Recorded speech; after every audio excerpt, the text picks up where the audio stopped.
Hoje estamos recebendo o nosso querido amigo Francisco Sena, que irá apresentar o capítulo 15, dando continuidade ao estudo do nosso livro, Os Missionários da Luz, com o título Fracasso. Boa noite, Francisco.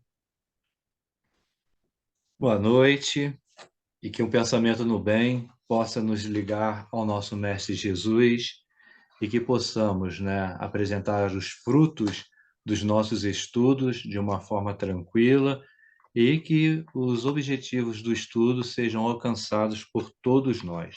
Tá? Lembrando que isso é um estudo diferente da palestra pública, todos podemos participar, todos podemos trazer a colaboração daquilo que nós entendemos. Eu sempre falo, e isso estou repetindo de uma fala de uma irmã nossa, eu estou abrindo a minha janela, tá? A visão, aquilo que eu pesquei dentro do capítulo, nada impede de que os irmãos e as irmãs também possam trazer as colaborações daquilo que enxergaram nas entrelinhas do capítulo, tá? Eu, quando costumo fazer um estudo, eu me coloco em duas posições. Primeiro, aquele de espírita convicto, e do outro lado, de uma pessoa que está iniciando agora. E as questões que vão surgindo na mente dessa pessoa que está adentrando, pela primeira vez a casa espírita. Visto que, esse estudo está sendo, colocado no YouTube, no Facebook, e futuramente outras pessoas irão acessá-lo. E quem sabe, entre elas, uma pessoa que não conhece a doutrina espírita e pode fazer o questionamento que eu me faço, quando eu estou me colocando nesse lado de uma pessoa sem entendimento da doutrina espírita. Enquanto um bom leitor, um bom entendedor da doutrina, eu fiz a pergunta, a primeira pergunta que eu fiz, que é Deus. Deus é a inteligência suprema, a causa primária de todas as coisas. Para abrir, um diálogo, de debate comigo e com essa pessoa que está entrando agora pela primeira vez a doutrina espírita. Então, meditei muito nessa palavra, causa primária de todas as coisas, um fator universal de todas as coisas. Não é o fator de criar o ser humano, de criar os animais, de tudo. Deus criou tudo, é a causa primária de tudo. Aí a gente vai lendo o capítulo, fracasso. E ali a gente vai questionando, Deus é a causa primária de todas as coisas. Deus é causa primária disso? Deus é causa primária daquilo? Quando a gente vê lá, que André Luiz, Apuleio e outros irmãos da equipe dos construtores enxergando aqueles vibriões que estavam lá no líquido amniótico da nossa irmã Cesarina, Deus é a causa primária disso? Então a gente fica levantando essa fantasia na cabeça da gente. E a gente tem que encontrar uma resposta, tá? Que a doutrina espírita, ela tem resposta para tudo, tá? Se eu não souber a resposta, eu tenho a obrigação de perguntar a alguém, que tenha mais conhecimento, mais entendimento, para que eles possam trazer, luz àquelas minhas dúvidas, àquelas minhas sombras. Outra questão, eu dividi o capítulo, em 4 blocos. Eu vou falar um bloco, paro, abro a discussão, falo o segundo bloco e assim sucessivamente, tá? Todos têm direito de opinar, têm direito de participar, têm direito de colaborar. Acho que eu não vou falar porque de repente eu vou falar uma abobrinha, eu vou falar uma coisa que a pessoa já falou e que eu ainda não tinha ouvido. Não tem isso, sem sentimento de culpa. Nós estamos aqui para fazer a integração, a participação. Então, a gente vai voltar 3 capítulos antes do capítulo 15, intitulado Fracasso. E nós vamos deparar com a equipe, de André Luiz, de Alexandre, de Apuleio, dos construtores, interferindo, ajudando no processo reencarnatório de Segismundo.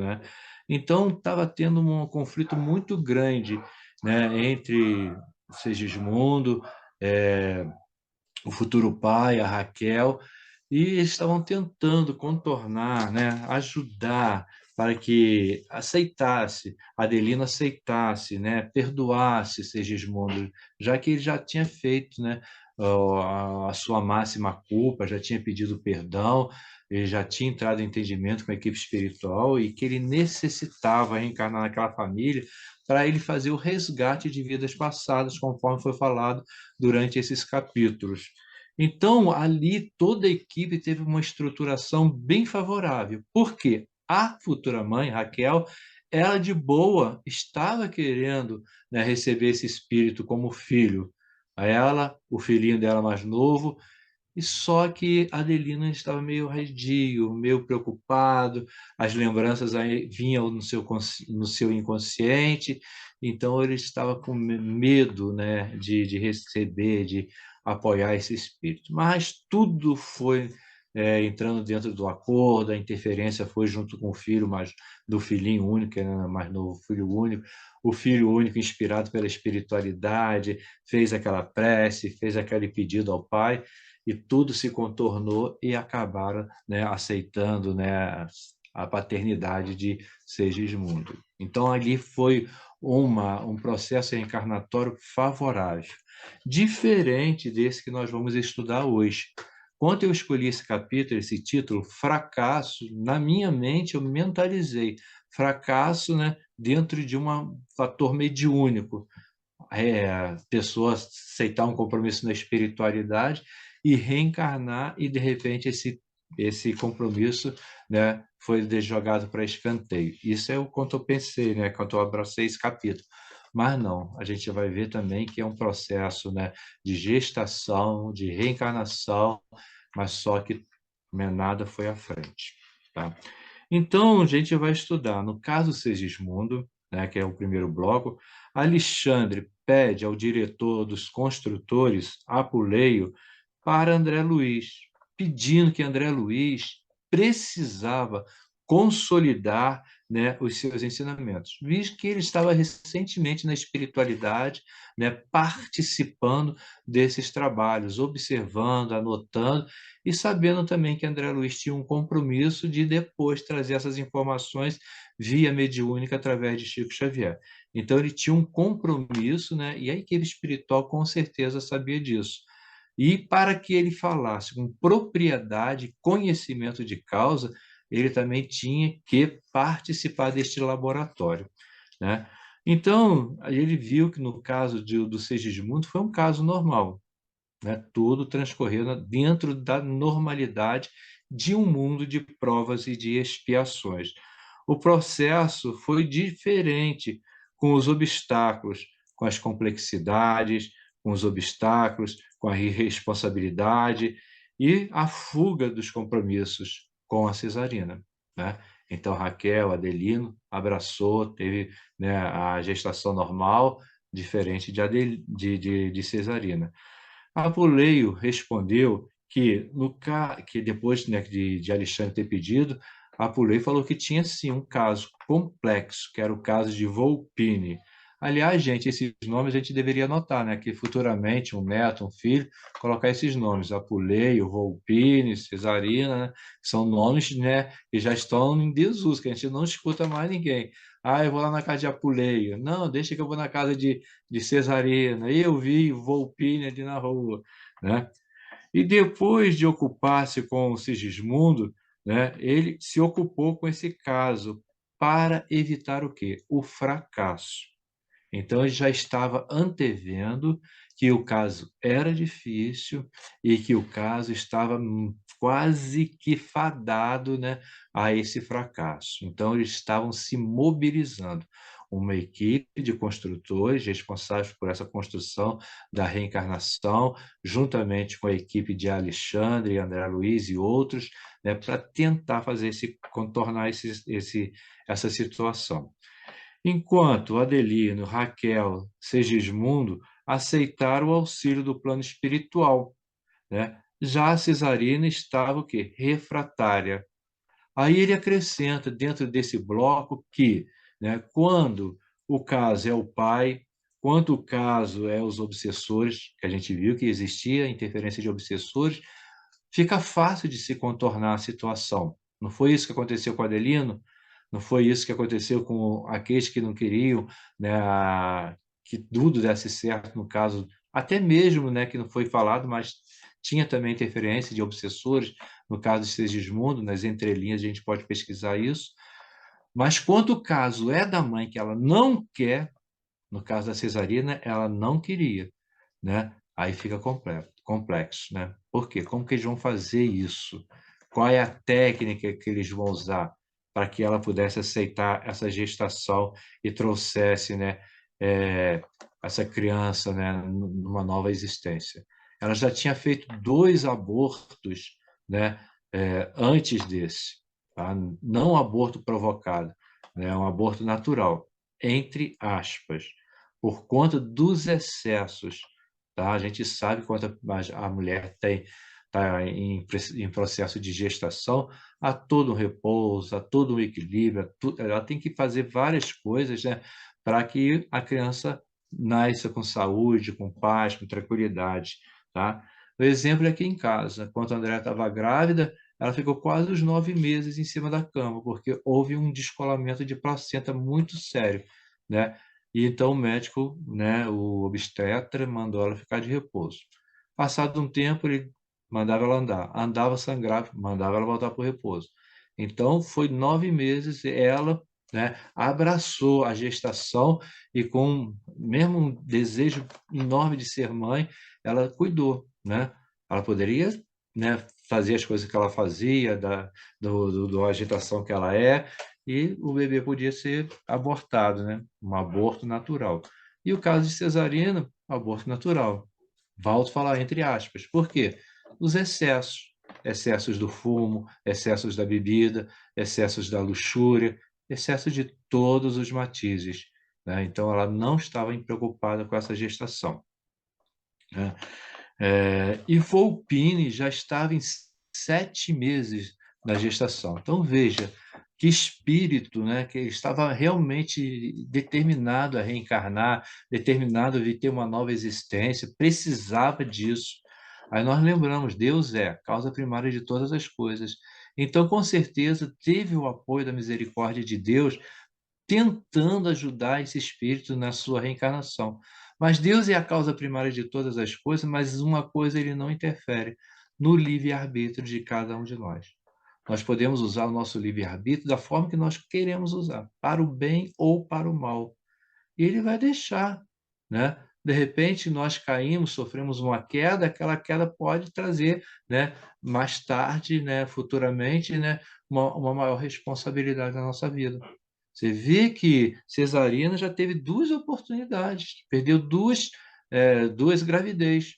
Entretanto, ela ainda estava num processo, né, de imatura ainda. Queria aproveitar a vida, não queria estragar o corpo, queria ser sempre jovem, aquelas coisas todas, né? E à noite, né? Deixa que eu escrevi agora, tem que tirar o óculos para ler, gente. Na noite desses, aí eles falaram que desses 7 meses, né, a noite era decisiva para ver se Volpini, né, eles conseguissem manter o Volpini ainda nesse processo, né, da gravidez. Por quê? Ela já estava planejando a sair, ela estava planejando ir uma festa.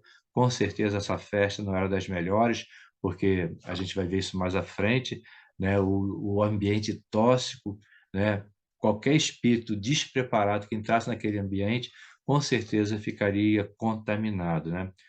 Então a equipe, né, se desloca para a casa de Cesarina. Isso era 19 horas e 55 minutos.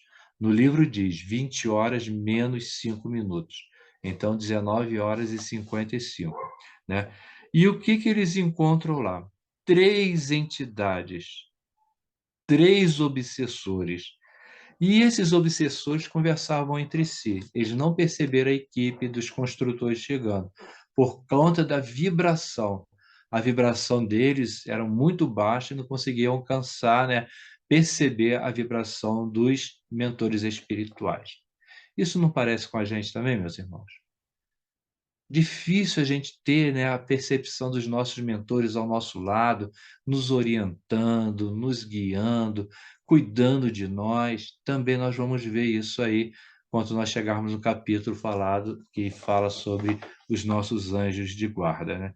Então, essas entidades, elas estavam conversando entre si e que eles tinham que tomar uma decisão muito radical. Por quê? Se a criança nascesse, o que iria acontecer? Naquela época não tinha a modernidade que se tem hoje. fralda descartável, máquina de lavar, nada disso. A cesarina teria que arregaçar a manga, lavar fraldinhas de pano, né, passar, e todo aquele trabalho de levantar, de amamentar, e o corpício, né, de repente não seria aquele corpinho que ela sonhava sempre ter, né? E outra coisa, se a criança nascesse, talvez o pai da criança voltasse a conviver com cesarina. Então, as entidades estavam incomodadas com isso.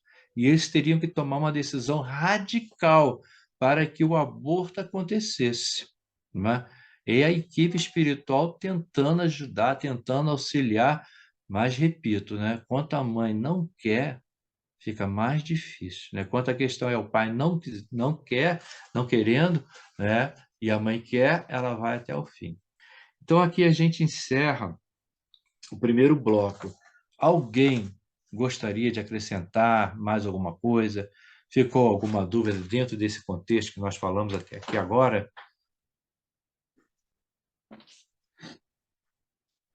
Então a gente vai continuar, tá? Quem calou é porque consentiu, tá? No bloco 2, a equipe espiritual comenta a diferença das duas câmaras. A câmara que estava Raquel, Adelino, e a câmara, né, da nossa irmã Cesarina.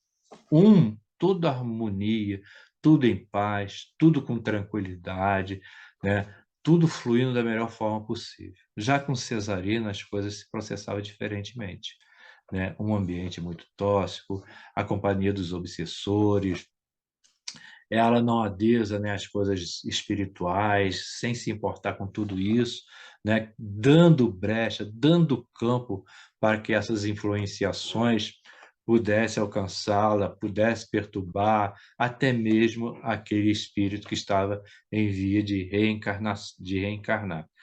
A mãe não dispõe de relações espirituais com algum auxiliar, né? No caso, né, a equipe espiritual perguntou a Apuleio. Ela não tem ninguém aqui na espiritualidade que possa interceder por ela, que possa ajudar ela, que possa trazer, né, uma intuição, enfim, para trazer, né, para que ela pudesse mudar os seus padrões de pensamento, de comportamento. Aí Apuleio disse: tem o pai. O pai tem muita afinidade com ela, né? Mas só que o pai, tudo que ele já tentou, toda a proximidade, toda a intuição, todo o cuidado, tudo foi lançado por terra. Só recebeu dela ingratidão, só recebeu dela pensamentos, né, negativos, enfim. E o pai, com isso, o que acontece? Qual o pai que gosta de ver um filho passando por todas essas tormentas? Nenhum. Ninguém fica feliz. E o pai também, né? Pela situação dele, ainda é um espírito em processo, em construção de elevação, com certeza ele deveria ficar abatido, triste, né? Ansioso. Aí o que que a espiritualidade fez? Aplicou, né, um passe magnético, fazendo que ele esquecesse desse assunto temporariamente, para que ele também não pudesse se perturbar muito, já que ela não dava, né, nenhuma condição de ser ajudada pelo pai. Aí veja, meus irmãos, como que a espiritualidade nos ajuda de todas as formas, mas somos bastante teimosos e não damos essa oportunidade a eles. Aí depois a gente fica culpando Deus e o mundo pelas nossas desdidas.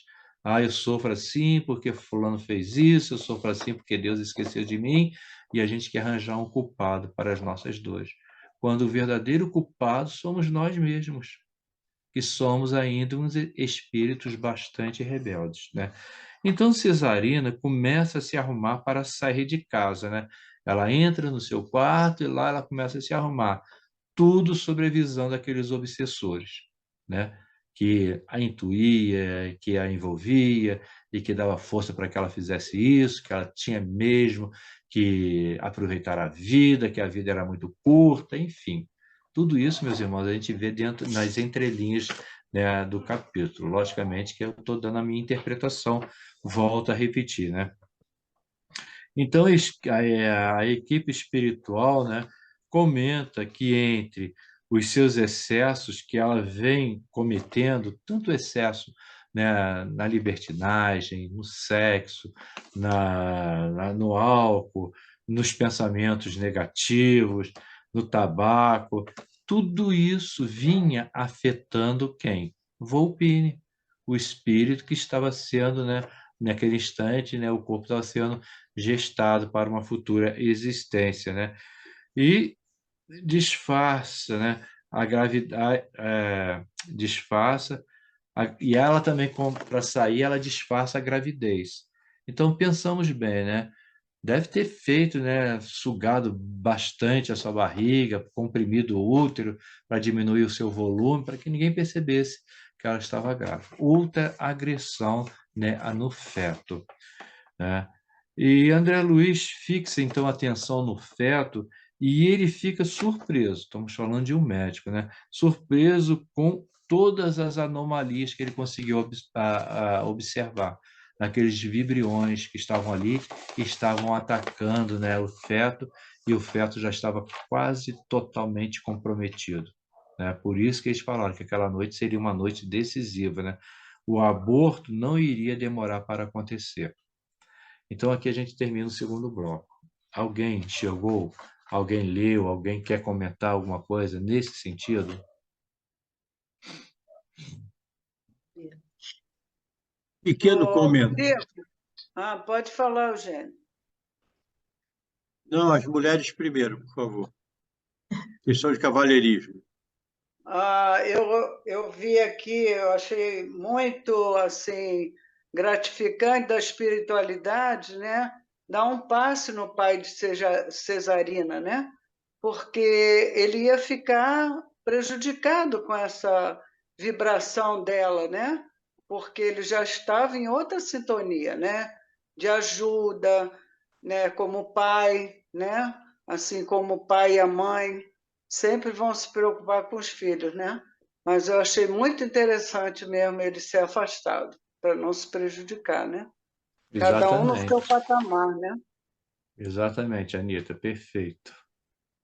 Ô, Chico, no primeiro bloco, eu deixei passar para o segundo também, duas observações, do primeiro e engatando com o segundo. A observação é quanto à responsabilidade realmente de uma decisão, tanto materna como paterna, ou do casal, nas questões da gravidez, né? E como aumenta para nós que temos algum conhecimento, né? Estamos adquirindo devagarinho, quanto à doutrina, essas informações todas, em orientar, na medida do possível, não só os nossos, né? Mas a juventude de uma maneira geral, né? Aqueles que estão, né? Eu me lembro de várias situações familiares, escutar histórias desde criança, de pessoas que tiveram filhos quase como uma obrigação cultural, por um atendimento de certas demandas que nada tinha a ver com o desejo e o compromisso em si. E além de algumas histórias também, né, bem próximas de abortos que foram realizados, e aqui nos chamou a atenção do aborto, entre aspas, inconsciente, né? E os abortos também dentro de uma consciência, por motivos, eu diria, menores. Então, eu queria fazer essa importância.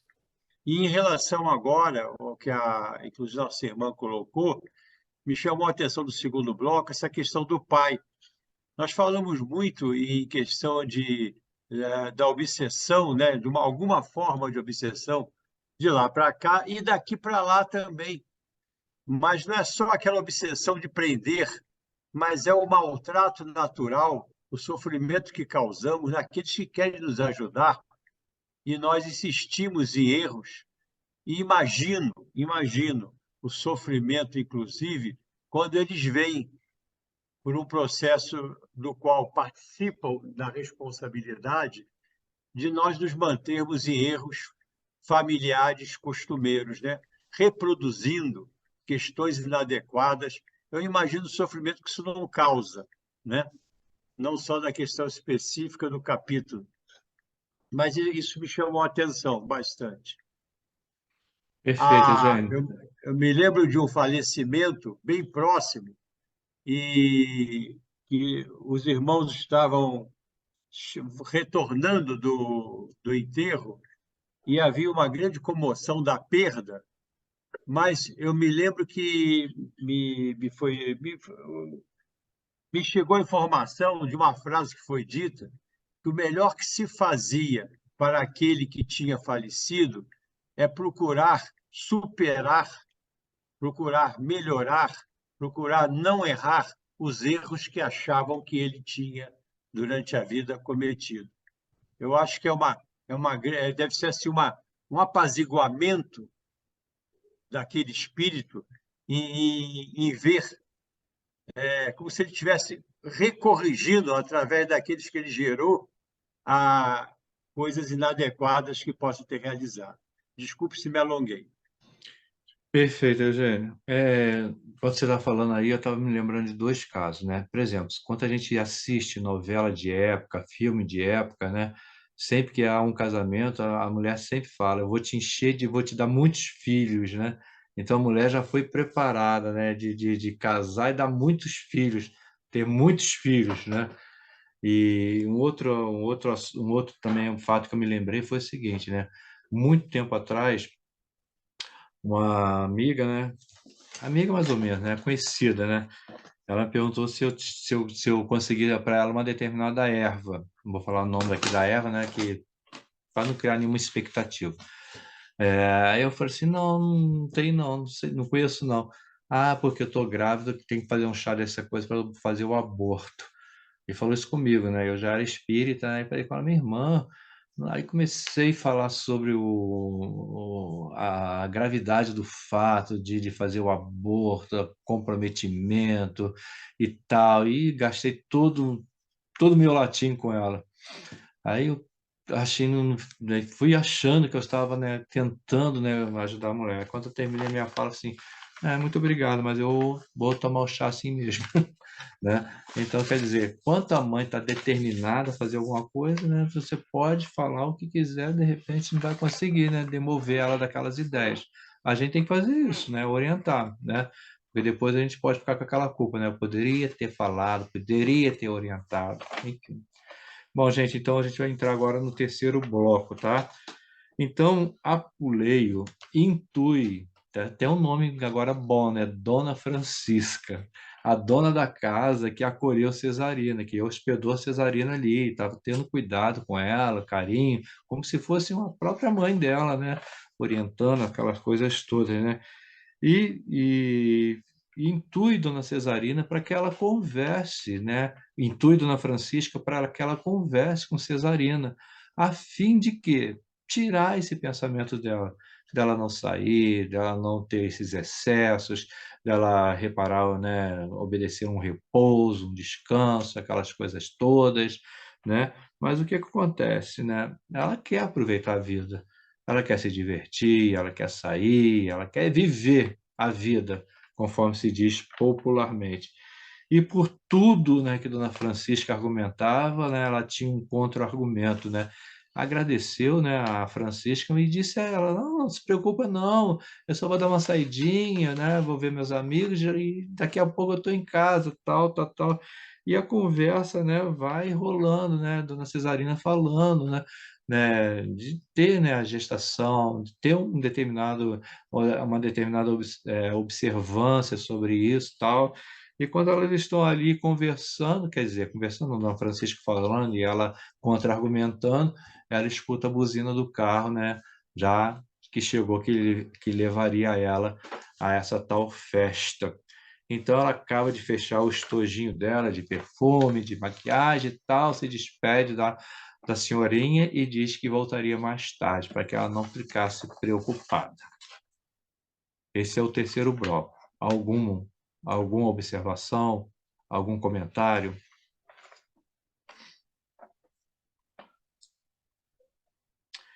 Então, ela sai e os obsessores também acompanham a nossa irmã Cesarina, tá? Então, é aquilo que a gente ouviu no seminário de Zé Henrique, né?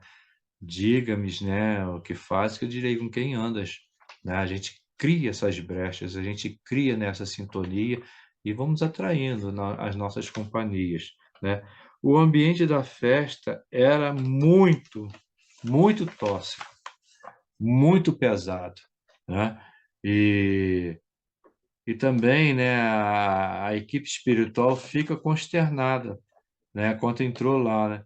E disse, né, que se um espírito não estivesse preparado, né, ele acabaria também se contaminando com aquele ambiente, né? Então, para entrar num determinado ambiente, o espírito, né, tem que ter um equilíbrio, né? Isso fica uma lição para a gente, né? A gente às vezes acha que a gente é super-herói, que a gente pode entrar em qualquer lugar, que a gente não vai sofrer nenhuma interferência, nenhuma obsessão. Não, de repente a gente sofre uma obsessão muito forte.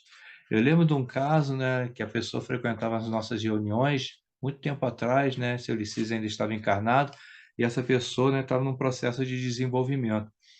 E no dia de finados ela resolveu ir no cemitério, né, fazer todo aquele ritual de levar flores, levar vela, aquelas coisas todas, né, porque ela ainda estava aí no processo de iniciação, ainda tinha muitos resquícios, né, do catolicismo.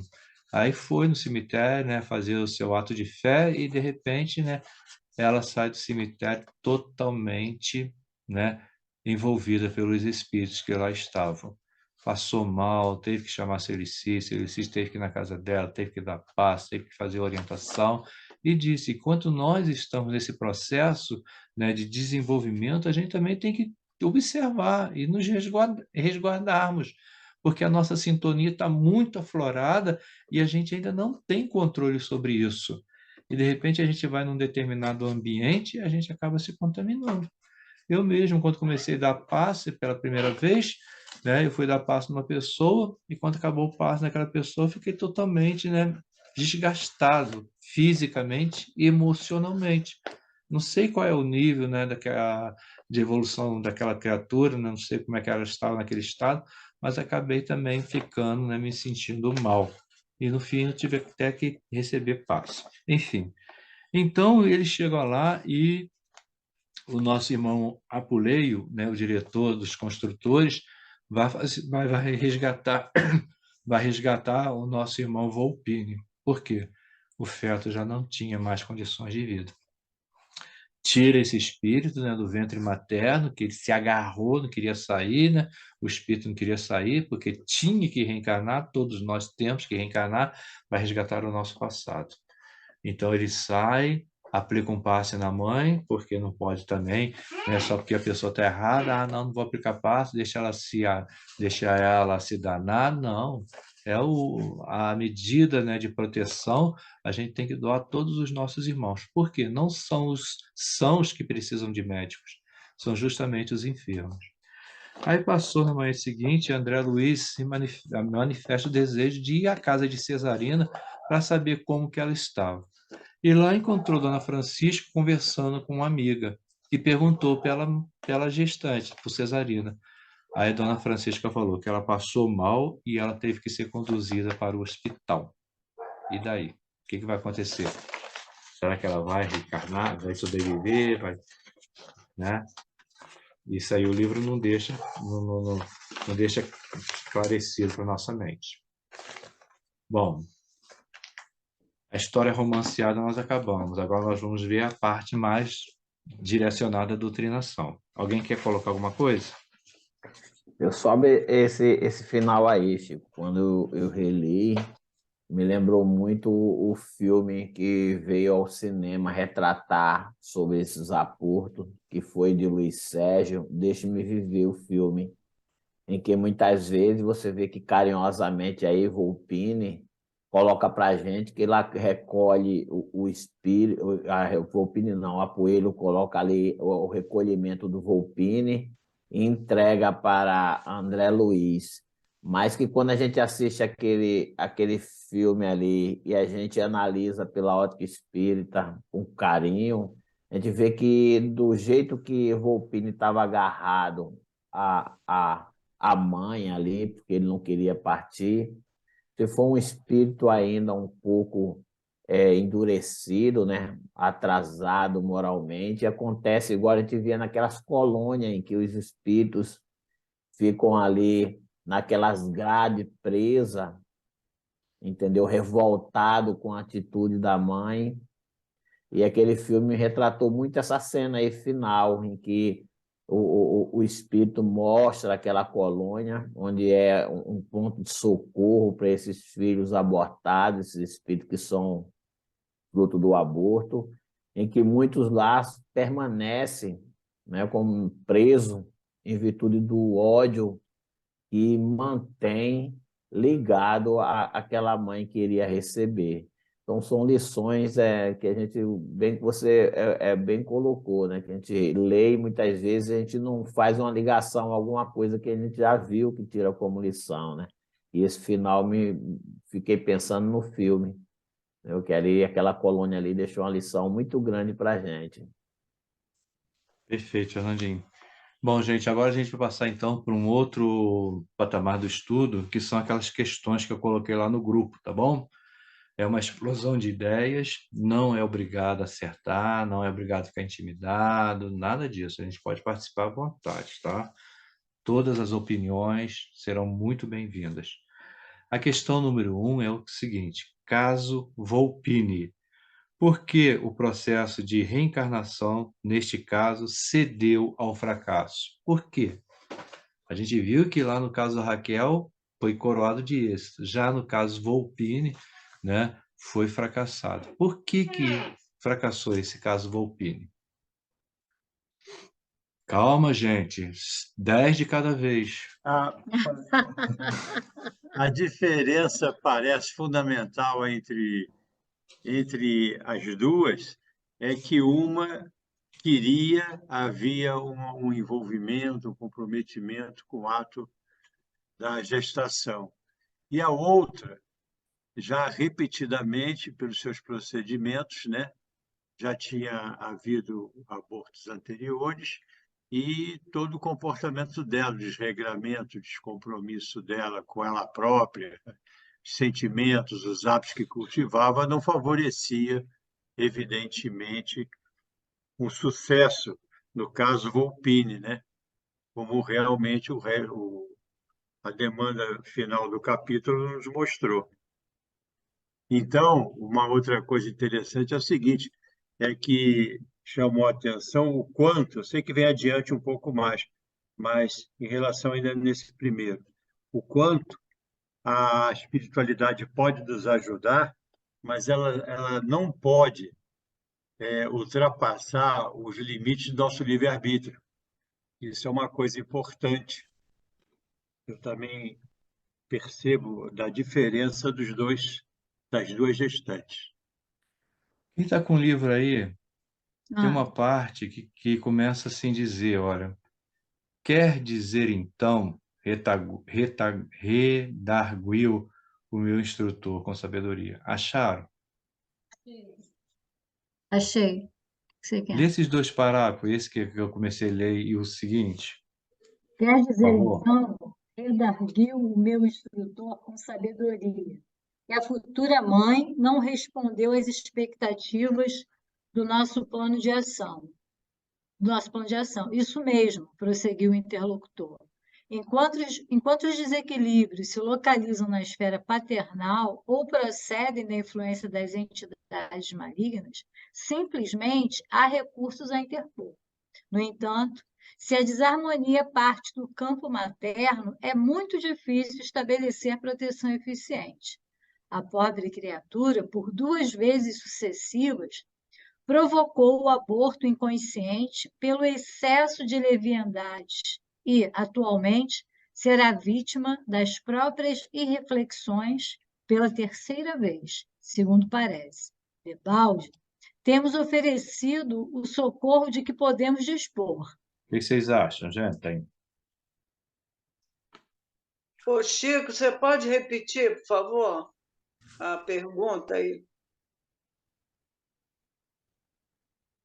Quando apulei, o André Luiz e os assistentes chegaram à casa de Cesarina, se defrontaram com irmãos de aspectos horrendos, tecendo considerações que, segundo André Luiz, não cabia relacionar ali. O que André Luiz quis dizer com isso? Não cabia relacionar ali.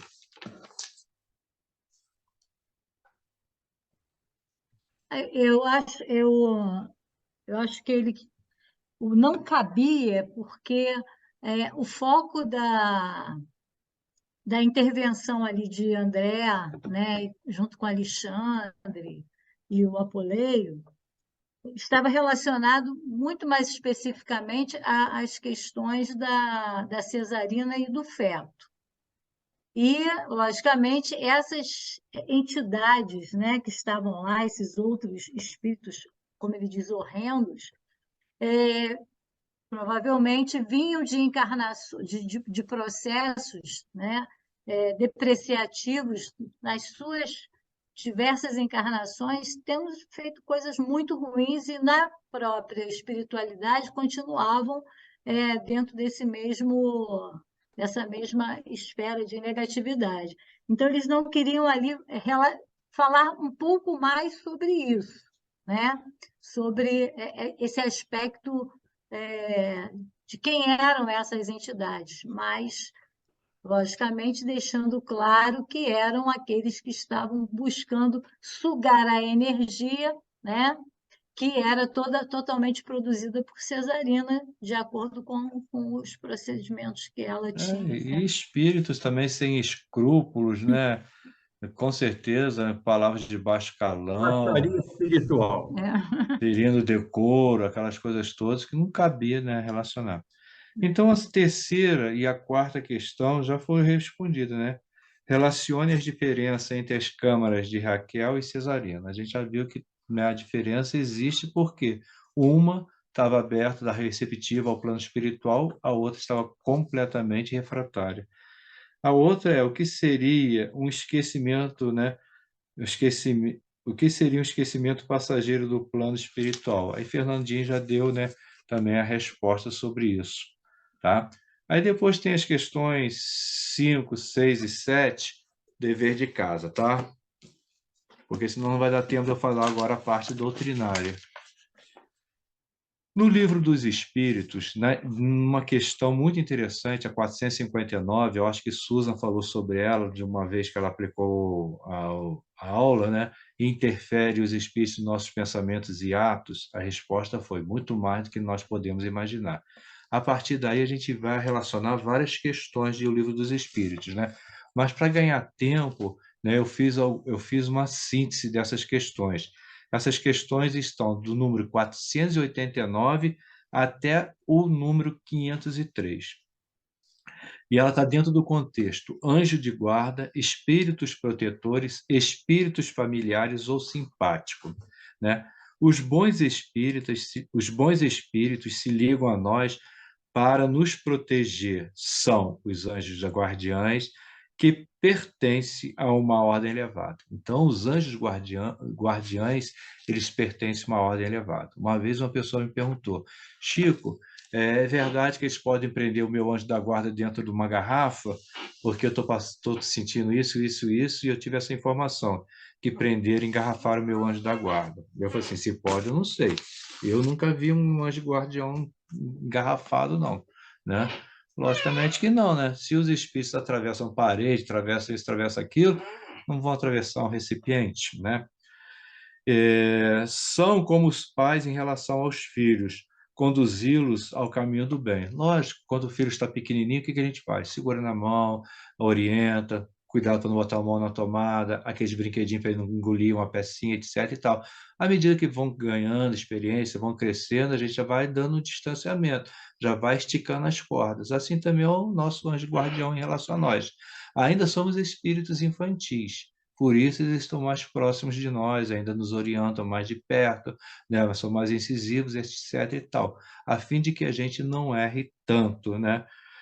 Essa missão de nos proteger é voluntária, mas uma vez aceita, ela passa a ser uma obrigação. Então, todo trabalho é voluntário, né? Eu ia à casa espírita, eu abraçar um trabalho voluntário na casa espírita, mas depois que eu abracei, o compromisso passa a ser uma obrigação, não passa a ser mais voluntário, não, tá, mesmo? Porque se eu não fizer, alguém vai ter que se deslocar do setor que está para fazer o trabalho que eu deixei de cumprir. Tá? Então, é uma coisa muito séria, a gente tem que estar antenado nisso. Tá? O trabalho é voluntário até que eu aceite. Eu aceitei, já não é mais voluntário. já é uma obrigação minha, tá? E isso é muito importante para o nosso crescimento espiritual, tá? Os espíritos protetores afastam-se dos seus protegidos quando não ouvem seus conselhos, quando não ouvem seus conselhos. Não foi isso que aconteceu com o pai da Cesarina? Ele orientava, ele aconselhava, e ela sempre muito arredia, muito, né, refratária a isso. Aí o que acontece? Os mentores espirituais, o anjo guardião do pai dela, com certeza deu um magnetismo para quê? Para que ele pudesse esquecer aquilo temporariamente, até que ela pudesse voltar ao equilíbrio e ele retornar a auxiliar a nossa irmã. Assim são os nossos anjos guardiães. Estão orientando, nós estamos caindo, nós estamos fazendo bobagem, um dia eles se afastam, porque a nossa queda vai ser maior e a gente vai realmente, né, cair em si. Não é isso que aconteceu lá com a parábola do filho pródigo? A gente se afasta do nosso anjo do guardião, do nosso pai, depois que a gente está lá no fundo do poço, dividindo a nossa comida com os porcos. Ah, na casa do meu pai, eu tinha do bom e do melhor, aí eu quero voltar a casa, tá? Então, tem também uma questão do livro dos Espíritos, a questão 497, essa eu vou fazer a leitura para todos nós, né? O espírito protetor pode deixar o seu protegido à mercê de outro espírito que lhe queira fazer mal, né? A gente vê ali, né? Tudo isso a gente está linkando no caso da cesariana, né? Os mentores estão ali, estão orientando, estão falando, o pai dela, né? Outras equipes, mas ela estava totalmente voltada ao mal. Nesse caso, os mentores espirituais se afastam, existe a união dos maus espíritos para neutralizar a ação dos bons. A gente viu isso. 3 obsessores, né? E André Luiz não quis nem relatar os aspectos dele, né? Então vê que a coisa era muito feia, né? Mas, se o quiser, o protegido dará toda a força ao seu protetor. Mas ela não queria. Ela estava mais sintonizada com os obsessores do que com os protetores, né? Então, o que vai acontecer? Vai respeitar o livre-arbítrio dela, né?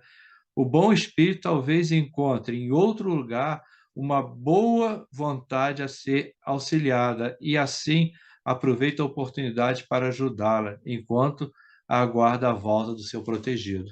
Ela não quer? Deixa ela cuidar dos obsessores, né? Quando ela quiser, eles vão voltar e vão auxiliar, né? No André Luiz não fez isso, não foi na casa dela saber notícias dela, né? Aborto. Aí a gente passa agora para um outro capítulo chamado aborto. Esse aborto também tirado do Livro dos Espíritos, das questões 344 e algumas mais adiante. Também eu fiz uma síntese, tá?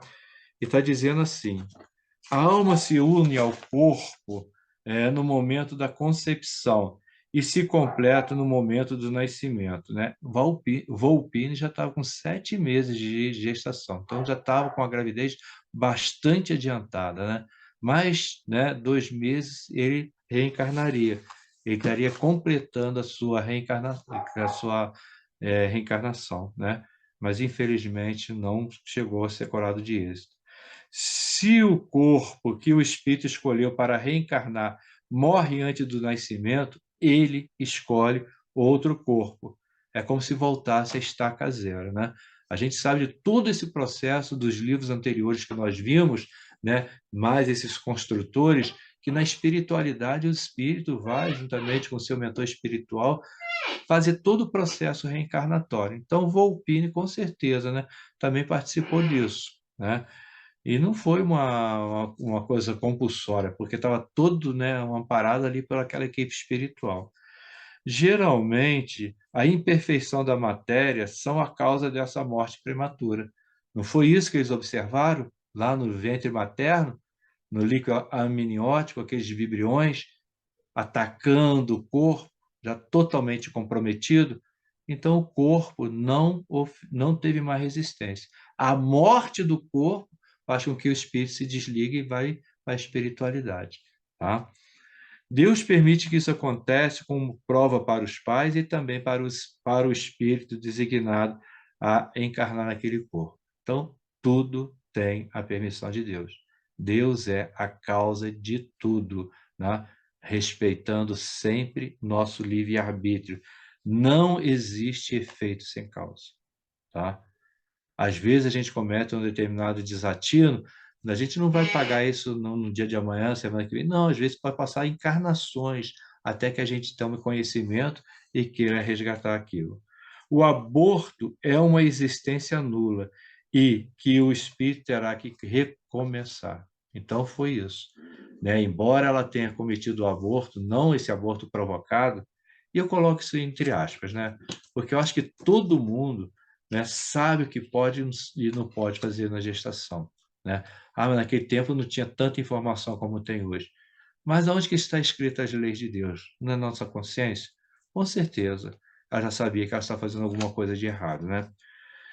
O aborto é crime, seja qual for a época da concepção. Isso aí tramita aí, né, nos órgãos públicos, né, o desejo de legalização do aborto, essas coisas todas, mas continua sendo crime diante das leis de Deus. Sempre há crime quando transgredimos essa lei de Deus. Volto a repetir, que está escrita em nossa consciência, né?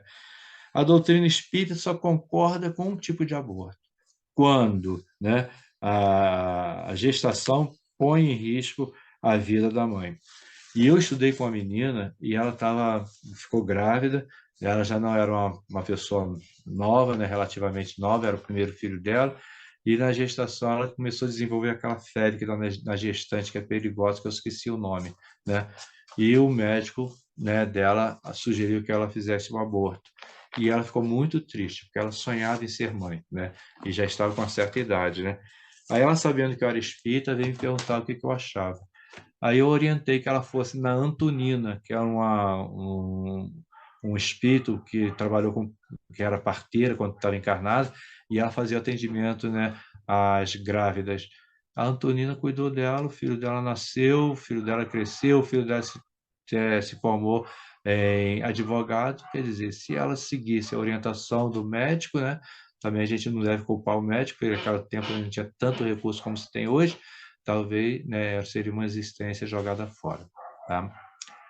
Meus irmãos, isso eu preparei, deixo a palavra franqueada, porque ainda tem quantos minutos tem, Fernandinho? 3 minutinhos, Chico. Então, agradeço aí a participação de vocês, a atenção de vocês, o carinho de vocês, tá? Essa é a minha janela, eu abri a minha janela aqui, tá? Fiz os meus nichos, agora é com vocês.